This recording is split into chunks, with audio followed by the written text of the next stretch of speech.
No siemanko, dzień dobry, witam Cię bardzo serdecznie 1 maja. Dzisiaj zrobimy sobie update rynku kryptowalut. Nazbierało się tutaj trochę newsów.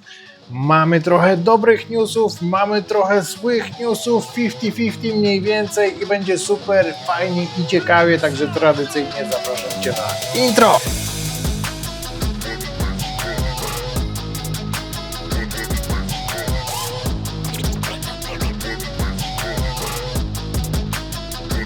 Dobra, na początek Dropstop i Bitcoin nam tutaj się buja mniej więcej od tych 76 tysięcy do 78. Mamy Ethereum 2260. W sumie reszta to tutaj za bardzo się nic nie dzieje. Zobaczmy jakie mamy wzrosty. Klasyczna Luna coś tutaj zaczyna podrygiwać. Pengu i trochę Polygon ze względu na ostatnie newsy, o czym Wam opowiem za chwilę. Sprawdźmy tutaj sobie na aktywnościach, co mamy. Mamy kampanię na Mega ETH, które miało wczoraj swoje TGE. Z tego co widziałem, to poszło to dość dobrze. Reszta to są stare rzeczy, więc w sumie to nie mamy tutaj nic do ogarnięcia. Więc jeśli chodzi o haki, to zaczniemy sobie tutaj od Aftermath Finance, który głównie funkcjonuje na SUI. Dostali tutaj support od Mysten Labs i od SUI Foundation. Ostatnio na swoim Twitterze właśnie pisałem taką pełną listę tych wszystkich exploitów i haków w kwietniu 2026 roku. No i aktualizacja była na 29 kwietnia, gdzie właśnie zdarzył się ten Aftermath Finance. Mamy tutaj listę prawie 25 różnych projektów, jednak te największe to było oczywiście Drift Protocol 285 milionów, no i Kelp DAO 293 miliony. Więc licząc wszystko to, co się stało po drodze, wydaje mi się, że w kwietniu nie przekroczyliśmy tej magicznej liczby $1 miliarda skradzionych w jednym miesiącu. Wtedy byśmy przewyższyli luty 2025, gdzie został zhakowany Bybit, gdzie stracili $1,4 miliarda. No i co jest śmieszne, ludzie z DeFi właściwie to uciekają do ceksów, co nie powinno mieć miejsca ze względu na samą ideę kryptowalut. No i teraz mamy kolejny dzień i kolejny hack, tym razem Wasabi Protocol, gdzie tutaj przez Tornado Cash zostały wysłane pieniądze na Base i na Ethereum i gdzie udało im się ukraść ponad 4,5 miliona na różnych sieciach właściwie, bo widziałem, że tutaj Bera również była zaangażowana. Do tego zauważyłem, że ma tutaj miejsce coś ciekawego, ponieważ setki różnych portfeli, które były nieaktywne przez ostatnie minimum 7 lat, zostają czyszczone na głównej sieci Ethereum. Nie wiadomo co tutaj się stało, bardzo możliwe, że jakiś stary exploit starego protokołu. Tutaj ten użytkownik pisał, że został wyczyszczony właśnie na swoim portfelu i do końca nie wie jak to się stało. Także pamiętajcie, żeby te większe środki trzymać na waszych hard walletach i tam jeśli nie macie danych żadnych pozwoleń, to będziecie mogli uniknąć takiej sytuacji. Z tymi pozwoleniami trzeba być bardzo ostrożnym i trzeba je po prostu odłączać po pewnym czasie. A najlepiej to dawać tylko na tą ilość kryptowalut, którą chcemy użyć tam do swapa, do bridge'a czy do lendingu, cokolwiek tam robicie. Ja polecam oczywiście portfel Rabi, gdzie tutaj macie właśnie zakładkę do aprowali i możecie je sobie odłączyć. Tak jak widać, ja tutaj nie mam nic. Jeśli chciałbyś zobaczyć jak działa portfel Rabi, to odsyłam Cię tutaj do tego wideo. Coś tam ostatnio było nie tak z odtwarzaniem tego wideo, także może to pomoże. No a przede wszystkim portfel sprzętowy i tam trzymamy większe środki. No i dobra, tutaj mamy dane akurat jeśli chodzi o ETF-y. Te ETF-y na Bitcoinie krwawią ostatnio. Jeśli chodzi o dwa największe ETF-y, czyli Bitcoina i Ethereum, to tutaj akurat widzimy krew, ponieważ na Bitcoinie w ciągu ostatnich 7 dni było wypływów na ponad 280 milionów. Jeśli chodzi o Ethereum, tutaj było ponad 250 milionów, za to dość dobrze radzi sobie Solana. W ciągu ostatnich 6 dni było wpływów na prawie 7 milionów. No i ostatnio możemy tutaj zobaczyć bardzo duże zakupy na Ethereum, jednak nie w ETF-ach. Tutaj mamy akurat informację o Tomim Lee, który jest founderem Bitmain i zastejkował on ostatnio konkretnie 24 kwietnia ponad 98 tysięcy Ethereum o równowartości 29 milionów dolarów. Kolejnym stakingiem następnego dnia, czyli 25 kwietnia, było Grayscale, które zastejkowało ponad 102 tysiące Ethereum, czyli 237 milionów dolarów. No i tego samego dnia, czyli 25, Tom Lee stwierdził, że trzeba dokupić i dokupił kolejne 112 milionów dolarów, 259 milionów. Ale gdyby tego było mało, to kolejnego dnia znowu kupuje ponad 101 tysiąc Ethereum, co jest równowartością 236 milionów dolarów. I w tym momencie mają już ponad 11 miliardów dolarów w Ethereum. Mijają kolejne 2 dni, czyli 29 kwietnia i tym razem kupują kolejne 45 tysięcy, równowartość 103 milionów dolarów. Ale to nie wszystko, proszę Państwa, bo 30 kwietnia kupują kolejne 20 tysięcy, czyli 44 miliony, lekko powyżej, więc w sumie w ciągu 2 dni skupili 65 tysięcy Ethereum. Ponownie. Michael Saylor nie pozostaje w tyle i 27 kwietnia również robi zakupy na ponad 3000 bitcoinów, czyli około 255 milionów. Jeśli chodzi o strategy, to oni tutaj trzymają 23,5 miliarda dolarów w Bitcoinie. Także to są chyba zakupy 2 największych byków, jeśli chodzi o Bitcoina i Ethereum.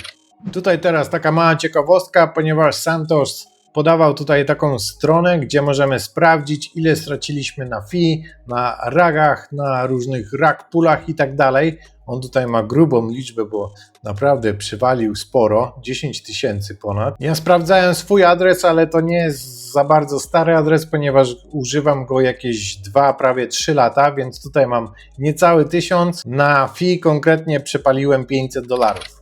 Ostatnio mieliśmy informacje z Francji, gdzie dużo osób jest porywanych i to są głównie osoby, które miały jakieś większe kryptoportfolio. Okazało się, że po prostu urzędnik Urzędu Skarbowego sprzedawał ich dane po tam 500 czy 800 euro do jakichś bandziorów i oni po prostu później ich porywali. Mieliśmy 135 porwań w 2023 roku, 67 w 2025 i już 47 różnych porwań w 2026. Z tego względu również wydaje mi się, że odwołali NFT Paris, ponieważ no, te osoby były bardzo łatwe do namierzenia.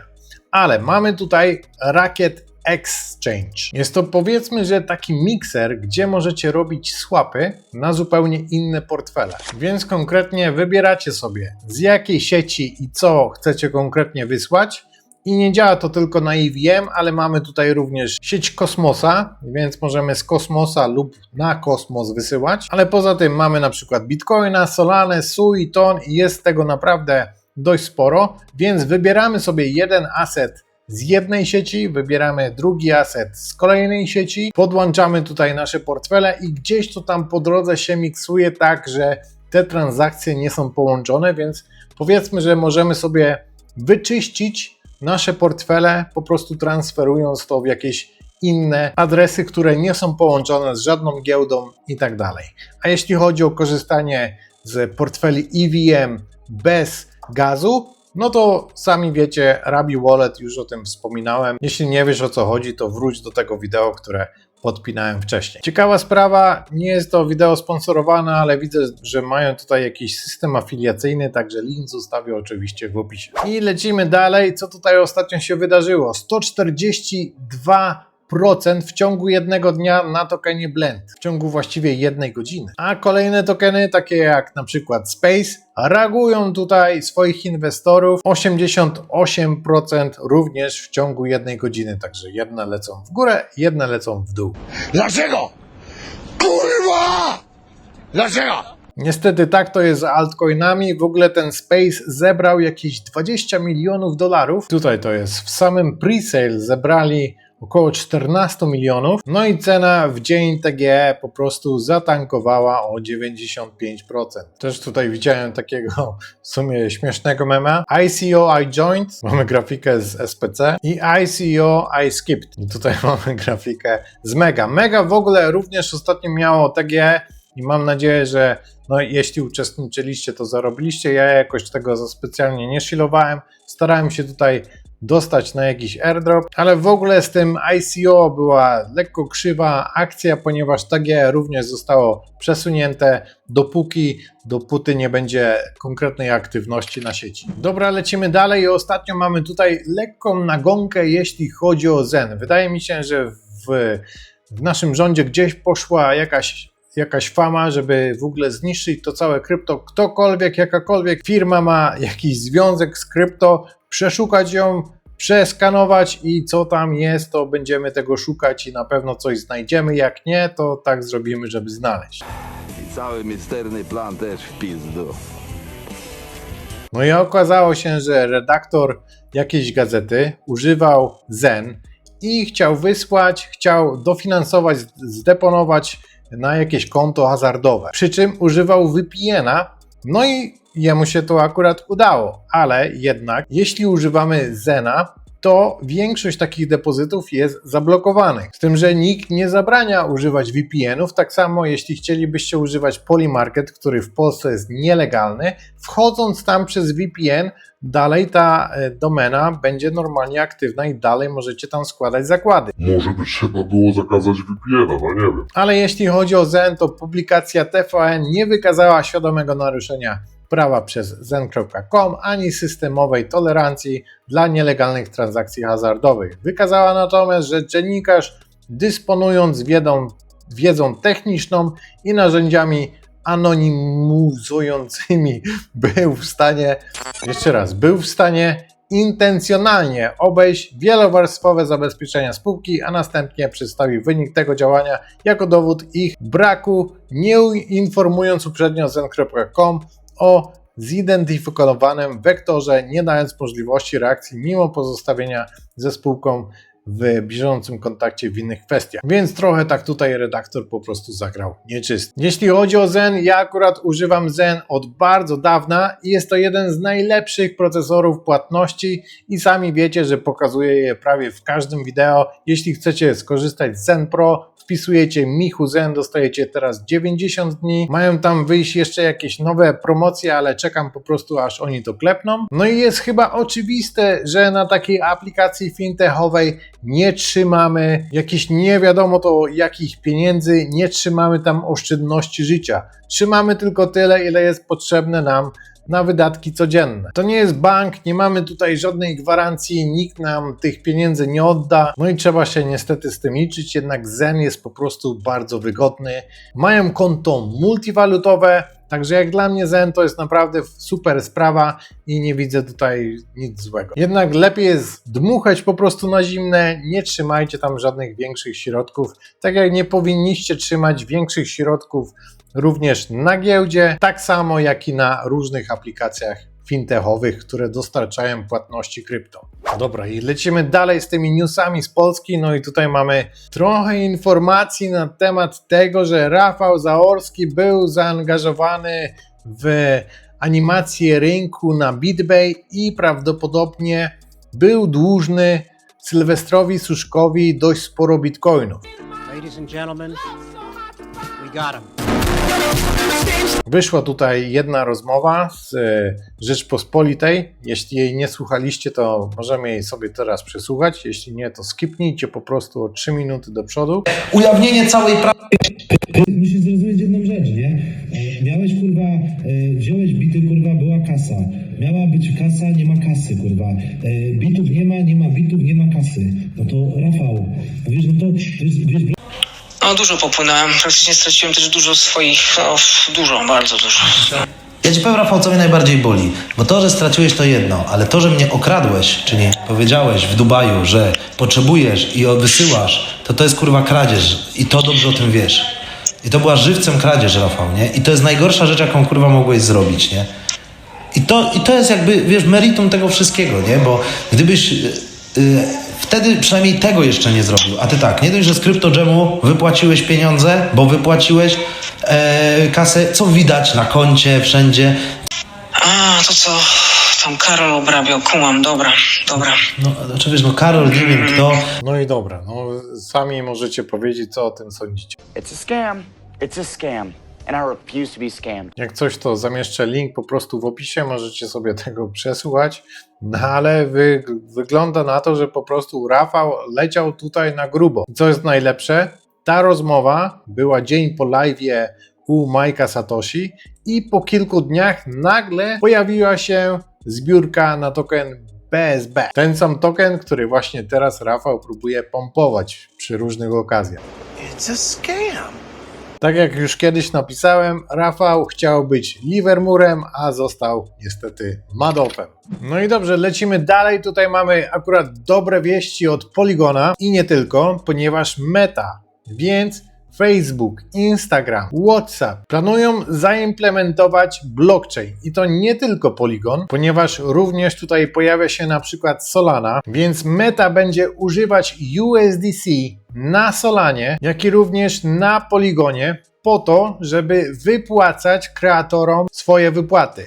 I tutaj niestety, ale póki co będzie to tylko w Kolumbii i na Filipinach, jednak planowane jest wejście na kolejnych 160 różnych marketów. Poza tym Polygon również nawiązał tutaj współpracę z Vizą. Do tego jeszcze mamy Blockchain Base, który również współpracuje z Vizą, a konkretnie będzie to 9 różnych blockchainów, w tym również Canton Network, Circle, to znaczy ARK od Circle. Będzie tutaj Tempo, który jest wspierany przez Stripe i generalnie Visa wchodzi na grubo na blockchain, ale tylko w postaci stablecoinów. No niestety altcoiny nie mają tutaj za dużej użyteczności, ale większość ludzi, którzy siedzą w krypto, używają swoich stablecoinów, żeby płacić normalnie w sklepach i dlatego również potrzebujemy wsparcia Visa, potrzebujemy tych kryptokart. Moją główną kryptokartą to chyba jest Cast, o której możecie zobaczyć wideo tutaj. Na Castie są oczywiście cashbacki, są tam różne dodatki. Jest to super sprawa, jeśli używacie stablecoinów do normalnych wydatków, więc widać, że po prostu krypto będzie tutaj pod spodem, a normalny człowiek nawet nie będzie wiedział, że używa blockchaina. No i tutaj mamy kolejny dobry news. Chodzi konkretnie o Xtox, który oferuje stokenizowane akcje i ETF-y na takich blockchainach jak Ink, Solana, Telegram i teraz BNB. Tymi stokenizowanymi akcjami możemy na przykład tradować na Kraken. Również one są zimplementowane na BitGet, więc Xtox bardzo ciekawa opcja. Wydaje mi się, że również można będzie się tutaj załapać na jakiś airdrop. Bardzo możliwe, że jakiś konkretny poradnik, jak właśnie się zakwalifikować na ten airdrop, pojawi się wkrótce. Zostaw koniecznie komentarz, to nagram Ci taki materiał i to już by było na tyle ode mnie. Dzięki wielkie za uwagę, zostaw łapkę w górę, siemanko, pozdrówki, yo!